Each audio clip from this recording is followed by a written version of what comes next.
You know, we started about I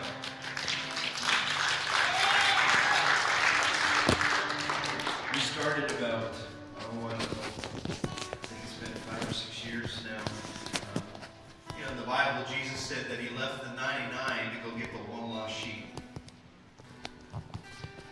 And I still think that's the same today.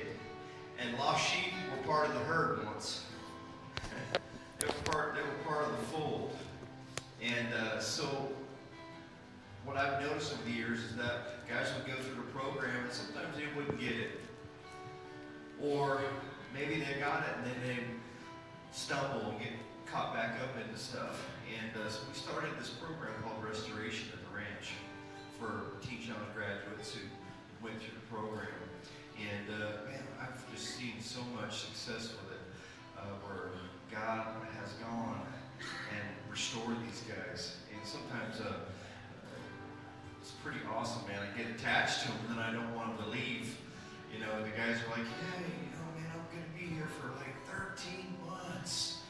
Like, man, I've been here for 15 years.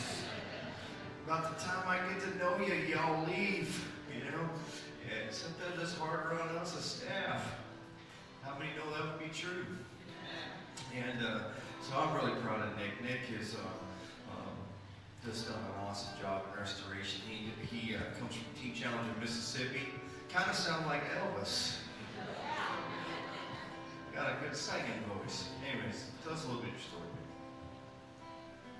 Well, like Pastor Rick said, you know, most of the times when we think of drug addicts and alcoholics, we think of maybe a broken home or an abusive family, and that just wasn't the case in my life. You know, I come from a good home, I come from a good family. A dad who told me what it meant to work hard, and that a man's word was his bond. A mother who made sure that I was in church every time the doors was open.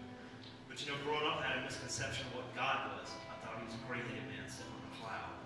And at the age of 14, I was involved in an accident where it left me temporarily disfigured. And I started searching for acceptance and materialistic things, which was marijuana at the time.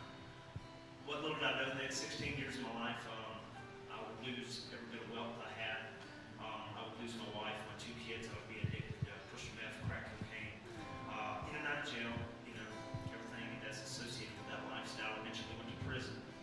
And when I got out, I went back to the only thing I knew, and that was drugs and violence. Picked up 12 felonies, found myself on a run, fled the state, and the authorities told me I would probably spend the rest of my life in prison.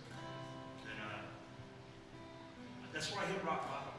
Thank God for a praying mother who knew about Teen Challenge, and God opened the doors for me to be able to go there. And you know what? He did miracles in my life. He allowed me to be a father to my kids again. I never talked to a judge or a lawyer. They dropped all 12 felonies. That was hanging over my head. And, you know, I went through the program for about 15 months, and I even worked for him for, I guess, about a year and a half, maybe. And, you know, somewhere along the way, as me being brought up in my family, we had pretty good work ethics. And somewhere along the way, I thought I could work my way into heaven. And I was sitting there, and I was trying to dot every I. I was trying to cross every T. And, you know, before long, I just gave out. I said, man, I just need to go home and just live a regular life. And it wasn't long, I found myself in the same predicament again.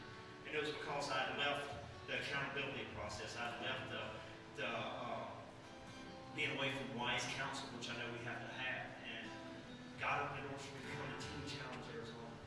And here, they don't teach you about these rules. They teach you about something called grace. They teach you about God's grace and how, you know what, if it was up to me to work for my salvation, I would have been in trouble a long time ago. But they taught me what it meant to have an intimate relationship with Christ. And that what Christ did on the cross was enough. That there's nothing more that I have to do. There's nothing that I can do to add to that, nor take it away. And I guess Wednesday night will be my last day here. And my plans for the future, I guess I'll start Thursday morning back at the Teen Challenge in Mississippi to take my old job back. And you know, if I could leave you with a scripture, one that probably ministers to me the most would be Psalms 40. And it says, I waited patiently for the Lord. He turned to me and he heard my cry. He lifted me out of that slimy pit, out of that muck and that mire. Then he put my feet upon a rock.